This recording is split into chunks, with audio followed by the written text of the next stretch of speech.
Assalamualaikum warahmatullahi wabarakatuh. Ketemu lagi dengan saya di kelanjutan mata kuliah mekanika teknik. Kali ini kita masuk ke materi yang keempat, yaitu kita akan bicara tentang kesetimbangan benda tegar. Referensi yang saya pakai masih tetap sama, yaitu dari buku Engineering Mechanics Static, karangan Ibeler, edisi 12 tahun 2010. Baik, sebelum saya bicara lebih detail tentang kondisi setimbang, gitu ya, sedikit saya review itu materi-materi sebelumnya bahwa Anda sudah paham sekali tentang bagaimana mencari atau menentukan resultan gaya, baik di wilayah dua dimensi, ya, seperti coplanar force, seperti penggunaan teorema Pythagoras untuk mencari resultannya, kemudian juga trigonometri untuk mencari arahnya. Demikian juga Anda sudah paham tentang bagaimana mencari resultan gaya pada wilayah tiga dimensi.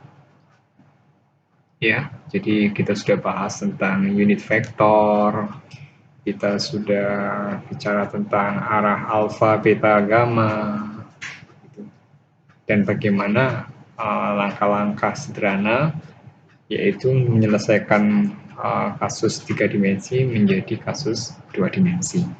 Oke, jadi Anda sudah paham sekali tentang resultan gaya. Nah, materi kita kali ini itu sebetulnya adalah mengingatkan kembali pada tujuan utama kita di awal mempelajari mekanika teknik ini, yaitu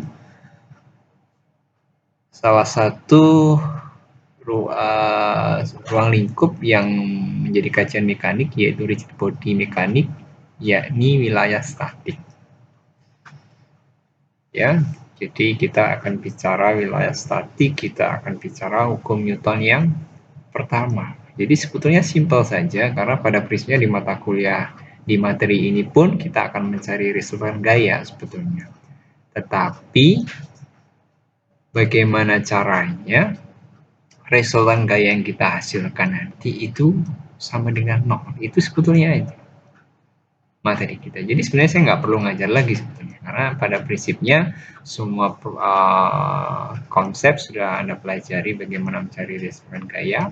Tinggal bagaimana kita membuat resultan gaya itu menjadi sama dengan nol. Oke? Paham ya? Baik. Nah, bicara tentang kondisi setimbang gitu ya, bahwa kesetimbangan itu diistilahkan dengan equilibrium atau static equilibrium. Nah, suatu partikel dikatakan setimbang in equilibrium. Ya, kita bicara partikel bahwa dalam dunia nyata nanti bisa menjadi sebuah benda, sebuah sistem, sebuah structure, sebuah suatu construction gitu ya. Itu dikatakan setimbang or in equilibrium if dia tetap diam. Jika sebelumnya diam, dia tetap diam. Atau jika sebelumnya dia bergerak dengan kecepatan konstan. Oke, sudah pernah kan kita singgung ini? Hukum Newton berapa? Hukum Newton yang pertama. Tepat sekali.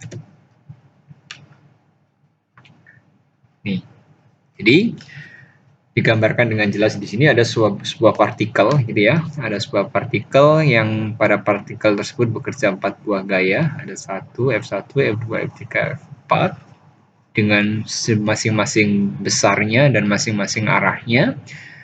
Nah, selama resultan gaya yang bekerja pada sistem ini, pada partikel ini sama dengan 0, itulah kesetimbangan.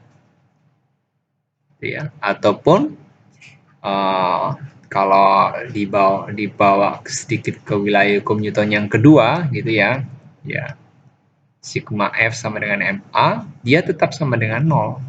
Itu juga masuk kesetimbangan. Kenapa? Karena A-nya acceleration-nya sama dengan 0, yaitu turunan daripada kecepatan sama dengan 0 karena kecepatannya sama dengan konstan gitu ya.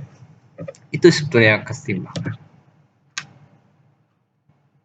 Nah, Ada hal yang harus kita pahami, yang harus Anda kuasai gitu ya, untuk memudahkan kita nanti menjelaskan masalah-masalah gitu ya, yang sebelumnya Anda sudah belajar idealisasi, baik itu partikel, kemudian rich body ataupun concentric force, maka ada satu hal yang baru yang perlu Anda pahami, yaitu disebut dengan free body diagram atau diagram gerak bebas. Apa definisinya? Yaitu suatu gambar yang menunjukkan gaya-gaya yang bekerja pada suatu partikel, suatu benda, suatu sistem, baik yang sudah diketahui ataupun belum. Gambarkan semua, gitu ya. Oke. Jadi seperti contoh-contoh kita pada saat dulu menggambarkan pemodelan partikel, itu sebenarnya free body diagram. Pada saat kita membahas asumsi arah, apakah harus ke atas, ke bawah, itu juga sebenarnya disebut dengan free body diagram. Oke. Hanya namanya Anda kenal sekarang, gitu ya. Baik. Selanjutnya adalah ada outline gitu ya, ada steps gitu membuat free body diagram gitu ya. Artinya gambarkan bentuk outline-nya gitu ya. Misalkan bayangkan bahwa partikel diisolasi dari sekitarnya dan seterusnya, nanti kita akan bahas contohnya. Kemudian tunjukkan semua gaya yang bekerja, active force. Active force itu disebut dengan active force, yaitu gaya yang cenderung membuat partikel bergerak, dan reactive force yaitu gaya yang berusaha membuat partikel tidak bergerak. Identifikasi masing-masing gayanya, gitu ya. Untuk gaya yang sudah diketahui beri tanda, ya, besar dan arahnya. Sedangkan untuk gaya yang belum diketahui beri simbol, gitu ya. Simbol karena sesuatu yang akan kita cari nilai tersebut dan juga arahnya. Ingat, konsep yang kita pelajari dulu adalah untuk yang belum diketahui arah, silahkan, terserah.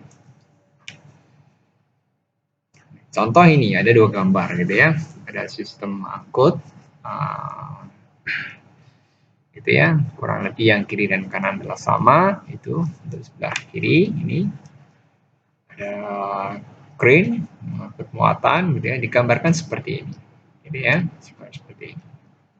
Nah, W ini pasti ke bawah gitu ya, nanti pada proses kita belajar, W pasti ke bawah karena dia diketahui. Ya, ini contoh free body diagram, digambarkan yang sudah diketahui, dan T ini yang belum, yang akan kita cari gitu ya. Nah, T ini Anda boleh ngasumsikan ke bawah seperti yang dulu sudah kita pelajari. Nah, contoh yang kurang lebih sama itu sebelah kanan ini gitu ya, hanya sedikit ada modifikasi konfigurasi talinya gitu ya. Ya, ada W, kenapa ke atas? Ya, sebetulnya W ini ke bawah gitu ya, tapi kita anggap A ini partikel gitu ya, sehingga pasti gaya yang bekerja pada tali AD itu sama dengan W-nya.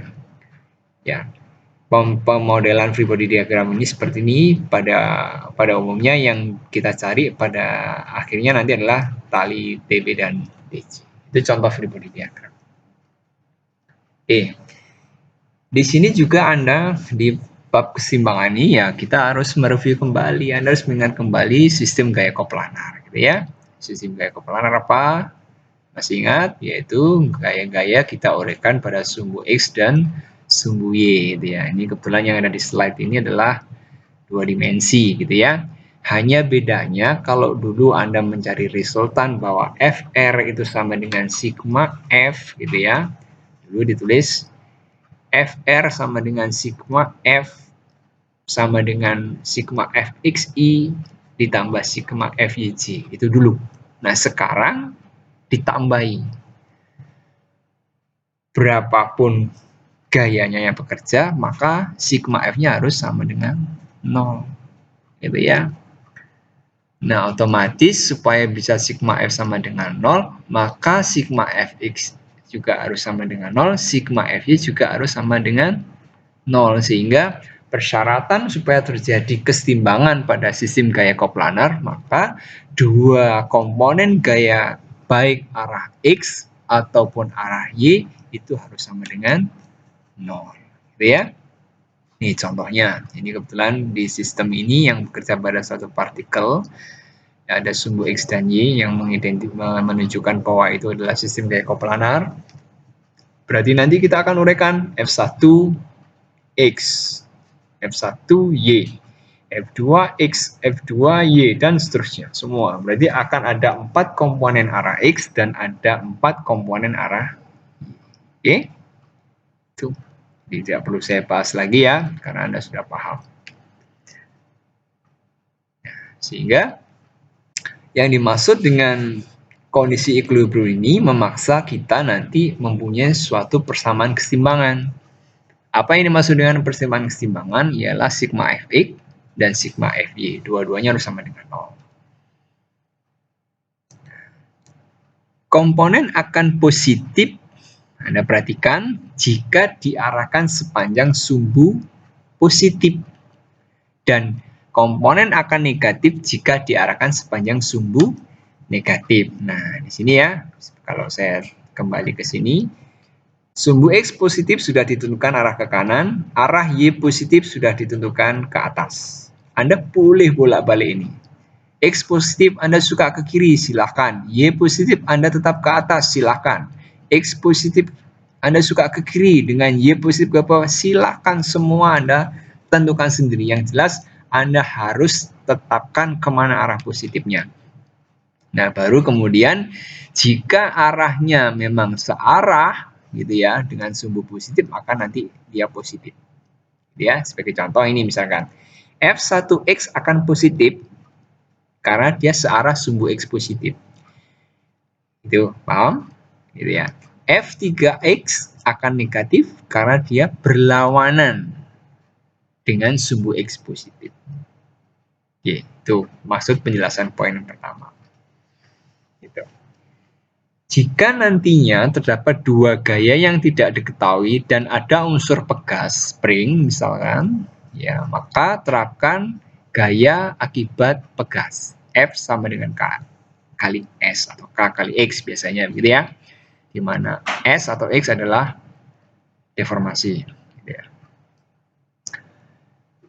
Oke, yang terakhir, karena asumsi gaya bernilai positif, misalkan kita asumsikan positif, tetapi dari hasil perhitungan menghasilkan nilai negatif, maka sebetulnya arahnya adalah arah kebalikannya.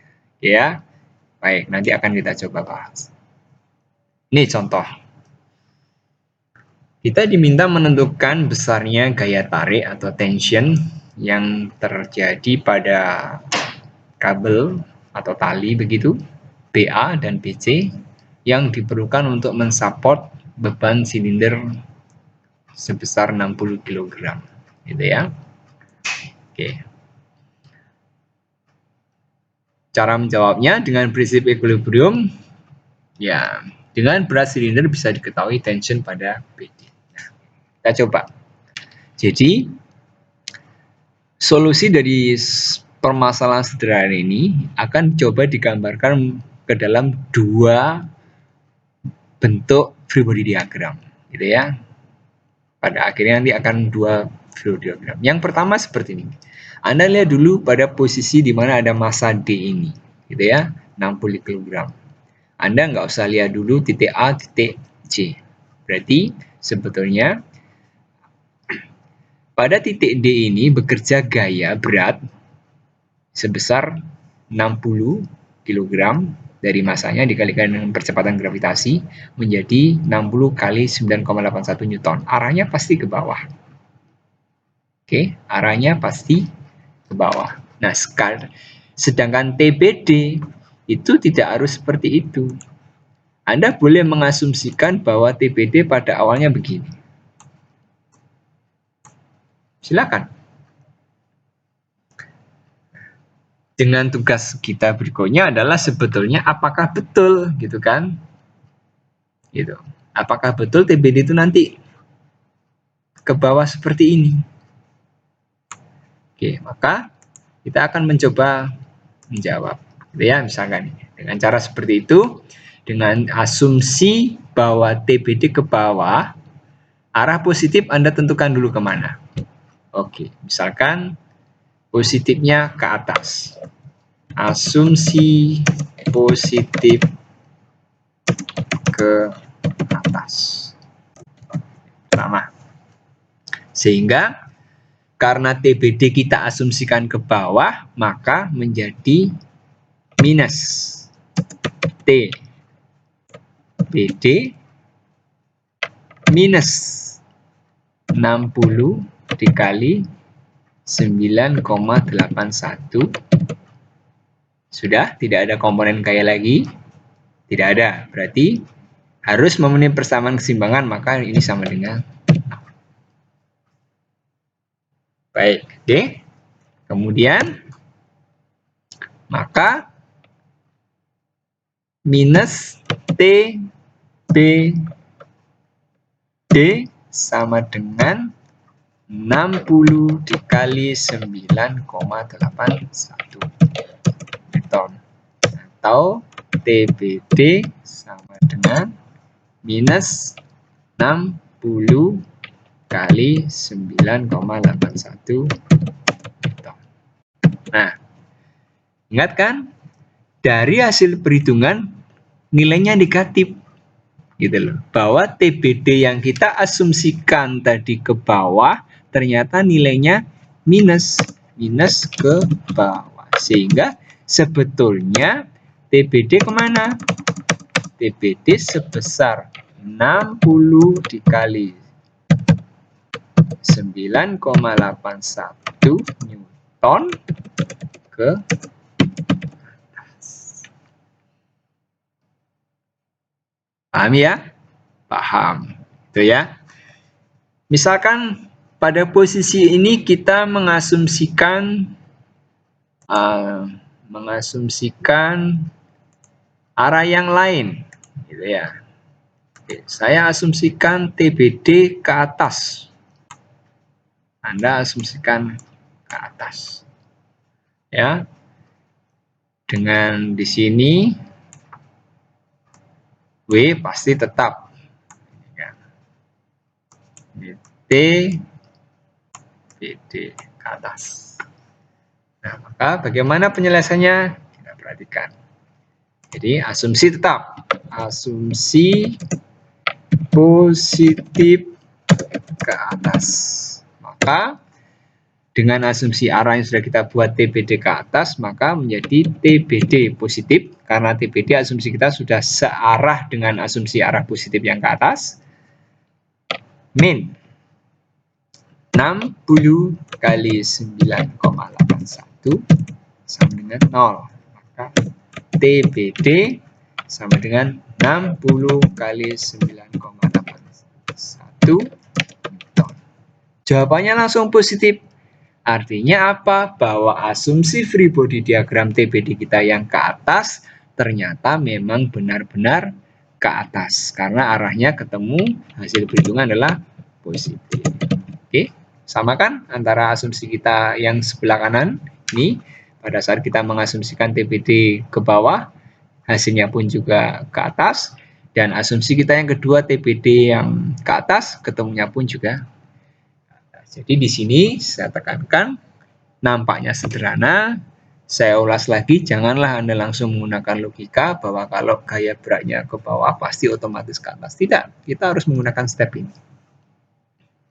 Oke, paham ya? Baik, artinya di sini apa yang perlu Anda tekankan bahwa satu, yang harus Anda ingat kembali bahwa asumsi arah dari gaya yang belum diketahui seperti TBD ini, silahkan whatever you want. Anda mau kemana? Ke atas boleh, ke bawah boleh. Pasti akan hasilnya benar. Kemudian asumsi kemana arah positifnya, silahkan tentukan. Di dalam contoh soal kita ini, asumsi arah positifnya ke atas. Anda mau bikin ke bawah, silahkan. Ya, ini contohnya ke atas. Anda bikin ke bawah, oke, silahkan. Oke, bisa dipahami ya? Baik, ada pertanyaan? Baik, kalau tidak ada pertanyaan akan saya hapus dulu. Nah, setelah TBD ketemu, maka berikutnya kita bergeser sekarang. Kita bergeser. Nah, TBD sudah ketemu, kita sekarang menuju titik B. Titik B kita asumsikan sebagai sebuah partikel, gitu ya. Oke, dengan cara yang sama, maka kita sekarang gambarkan TA dan TC. Nah, ini sebuah free body diagram lagi, gitu kan. TBD pasti sekarang tahu arahnya ke bawah, gitu ya. Kenapa ke bawah sebelumnya ke atas? Nah, ini kita sudah berpindah partikel. Pada saat membahas ini partikelnya ada di titik D, pada saat sekarang kita membahas yang baru ini partikelnya di titik B. Ya. Oke, sehingga TBD itu sebetulnya sama dengan gaya beratnya. Dan ini arahnya tidak boleh diasumsikan. Tetapi ketika Anda membahas TC dan TA pada saat ini, pada saat menggambar free body diagram, arahnya boleh Anda asumsikan. Saya tidak suka ke atas, misalkan Anda suka ke bawah, oh silahkan. Saya tidak suka TA ke atas, saya suka TA ke bawah, silahkan. Nanti akan kita cari sebetulnya kemana arahnya. Oke, dengan prisi yang tadi. Oke, baik. Nah, tetapi kita langsung fokus saja. Di sini diasumsikan TA-nya ke atas, TC juga ke atas. Nah, berikutnya kita uraikan TC ke dalam TCX dan TCY, TA juga demikian ke dalam TAX dan juga TAY. Oke. Nah, sekarang kita masukkan persamaan keseimbangan. Nih, kita baca. Sigma Fx sama dengan 0, ke kanan positif. Kenapa ke kanan positif? Nah, ini Anda harus perhatikan. Kenapa ke kanan positif? Karena sumbu X arah positif, arah X sudah ditentukan ke sebelah kanan. Seandainya nilai X positif sudah Anda tentukan ke arah kiri, misalkan di sini, maka di sini pun juga harus mengikuti positifnya ke kiri. Oke? Tuh. Asumsi arah Y positif ke atas karena sumbu Y positif Anda tentukan di atas, ya. Ini harus sama, ini harus sinkron. Di mana Anda meletakkan Y positif, X positif harus sinkron sama yang di sini.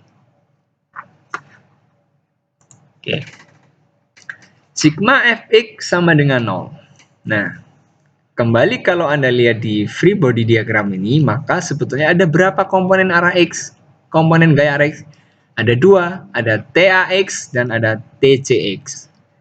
TCX positif sama dengan TC cos 45, sedangkan TAX negatif sama dengan TA dikali 4/5. Nih, sama dengan.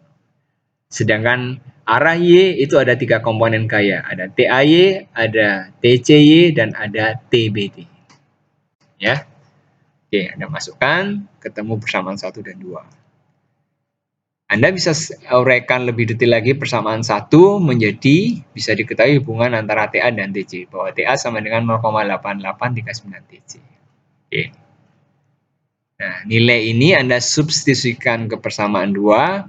Nah, dengan proses seperti ini, ketemulah TC sebesar 476 Newton. Dan pada akhirnya kembali ke persamaan 1, Anda bisa menemukan TA sama dengan 420 Oke, bisa dipahami? Dia bisa membalik ya.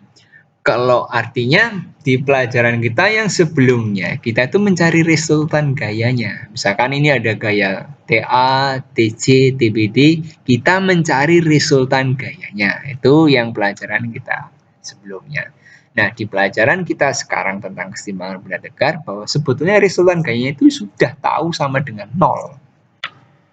Jadi kita gunakan mencari gaya-gaya yang bekerja pada elemen-elemen atau komponen-komponen yang belum diketahui. Itu. Baik, ada pertanyaan? Baik, saya lanjutkan. Contoh kedua kurang lebih sama, saya tidak akan bahas. Ya, contoh ketiga kalau ada gaya pegas tidak akan saya bahas, prinsipnya sama. Nah, sekarang kita bicara sistem gaya 3 dimensi. Ya, sebelumnya kita bicara gaya 2 dimensi. Jadi di gaya 3 dimensi ini kita ketambahan satu sumbu yaitu sumbu Z. Otomatis karena sigma gaya sigma F harus sama dengan 0, untuk 3 dimensi ketambahan satu sigma yang harus sama dengan 0 yaitu sigma FZ. Oke, jadi sigma F harus sama dengan 0, sigma FY harus sama dengan 0, sigma FZ pun harus sama dengan 0. Ya, yang sebelumnya Anda cuma menguraikan semua komponen gaya ke arah X dan Y, sekarang ketambahan uraian gaya ke arah Z. Jadi seperti misalkan contoh di gambar ini, kalau Anda punya 3 gaya, berarti akan ada seperti ini ya, F1, F2, F3, maka F1 juga harus Anda diuraikan F1X, F1Y, F1Z, F2-nya juga F2X, F2Y, F2Z, F3 juga demikian. F3X, 3Y, dan 3Z. Nah, contohnya ini seperti ini. Ada sebuah muatan begitu ya, sebesar 90 pound gitu, is suspended from a hook seperti gambar gitu ya. If the load is supported by 2 cables and a spring having a stiffness of K 500 pound per feet, kita diminta determine the force in the cables and the stretch of spring for equilibrium. Where cable AD lies in the XY plane and the cable AC lies in the XZ plane. Bisa artinya. Oke. Ya, ini AC, terletak pada bidang XZ. Ini kan, karena ke arah ini X negatif, ini Z, sedangkan AD berada di wilayah X dan Y, ya. Sedangkan AB ada gaya pegas, itu terletak pada sumbu Y. Oke, ini muatannya. Free body diagramnya bagaimana ini? Kita punya 90 pound, kita punya FD, kita punya FC, kita punya FB. Cari semuanya. Oke, satu persatu. Berarti kita harus uraikan sigma Fx, sigma Fy, sigma Fz. Coba kita cek sekarang. Sigma Fx. Sigma Fx sama dengan 0, Fd sin 30 positif dikurangi 4/5 Fc negatif. Coba kita cek. Kenapa Fd sin 30 positif? Nah, di gambar free body diagram ini Anda sudah bisa melihat bahwa arah X positif ini ke bawah, arah Y positif ke kanan, arah Z positif ke atas. Nah, kenapa Fd X itu positif? Ini Fdx ya. Berarti Fdx itu sama dengan Fd sin 30 karena sudut sin 30 akan ada di sini.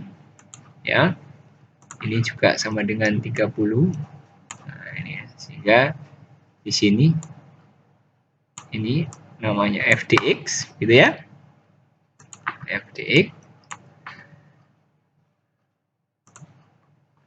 sin 30 positif, sedangkan Fc X negatif. Fc dikalikan 4/5 ini. Fc X negatif karena dia arahnya berlawanan dengan sumbu X positif.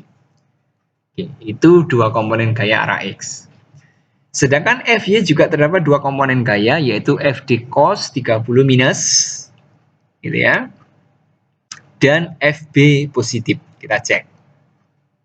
Nah, ini Fb positif karena memang searah dengan sumbu Y positif, sedangkan Fdy itu negatif karena berlawanan dengan sumbu Y positif. Dengan arah Z, sigma Fz sama dengan 0, ternyata juga ada dua komponen gaya, yaitu komponen gaya Fc dan berat muatan. Berat muatannya minus, pastilah. Ya, karena muatannya itu berlawanan dengan sumbu Z positif. Sedangkan Fcz itu positif. Oke. Saya pikir ini mudah ya. Akhirnya kita punya 3 persamaan, Anda selesaikan ya. Di sini yang dicari pasti menyelesaikan persamaan 3 dulu ya, karena yang paling mudah. Nah, ini ya. 3/5 Fc sama dengan 90 sehingga Fc ketemu gitu ya. Ketemu 150 pound. Nah, ini hati-hati. Ya. Fc nilainya langsung positif. Artinya apa? Bahwa sebetulnya asumsi kita ke sini itu benar gitu ya. Karena nilainya positif. Sebetulnya Anda boleh menggambarkan sesuai teori yang sudah kita pelajari tadi, bahwa Fc-nya misalkan Anda gambarkan di free body diagram misalkan seperti ini. Boleh. Boleh saja. Ya. Oke.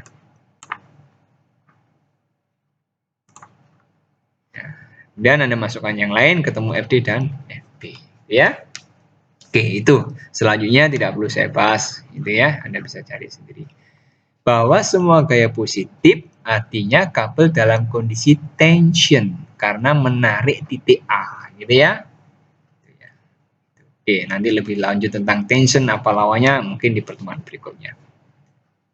Oke, itu pelajaran kita tentang kesetimbangan benda tegak. Berarti sampai hari ini kita bisa menyelesaikan modul 4. Tolong kerjakan semua soal-soal yang ada di modul 4.